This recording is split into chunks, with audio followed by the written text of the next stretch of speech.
कभी ऐसी बहस हुई है जहां बात शुरू कहीं और से होती है और पहुंच कहीं और जाती है।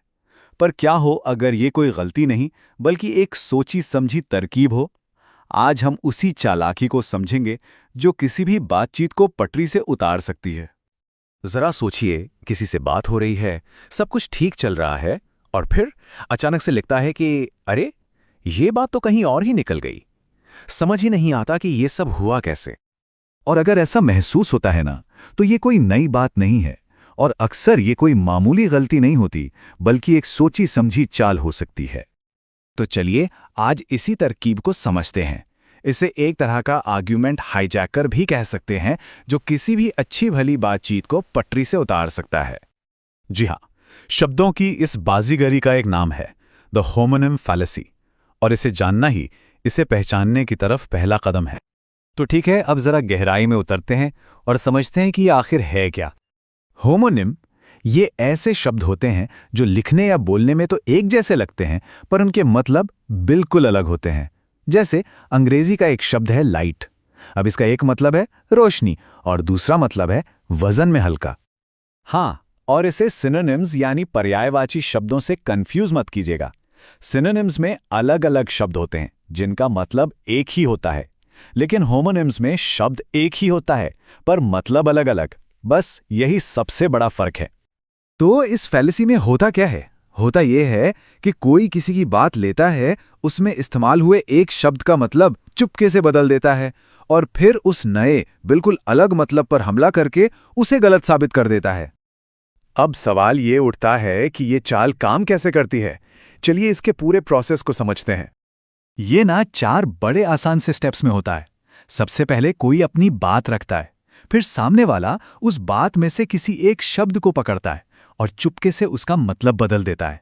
इसके बाद वो उस बदले हुए मतलब पर हमला करता है जो कि असल बात थी ही नहीं, और आखिर में वो ये दावा करता है कि उसने तो असली बात को ही गलत साबित कर दिया। देखा कितनी चालाकी से पूरी बहस ही पलट दी। थ्योरी तो समझ आ गई, पर असल जिंदगी में ये होता कैसे है? आइए इसे कुछ उदाहरणों से समझते हैं। जैसे मान लीजिए कोई कांट की फिलॉसफी पर बात कर रहा है, उनके विचारों की गहराई समझा रहा है।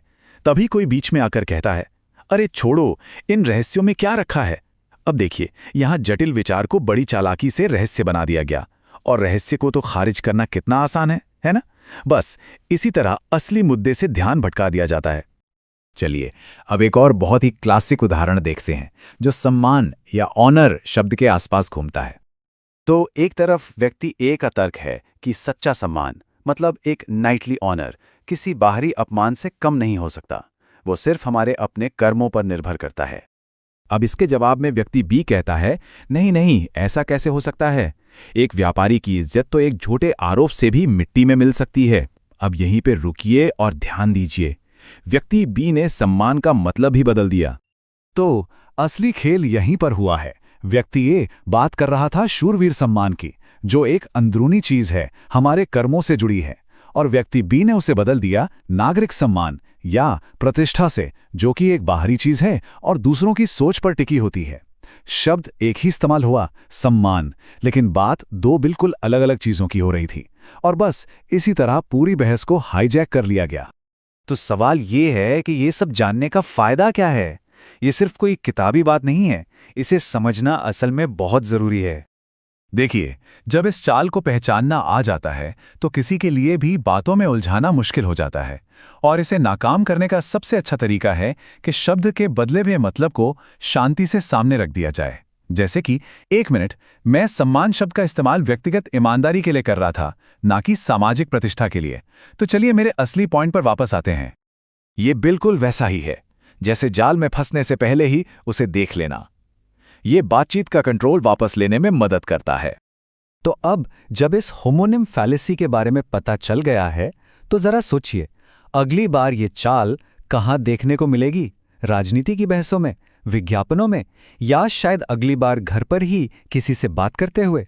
अब जरा ध्यान से सुनिएगा।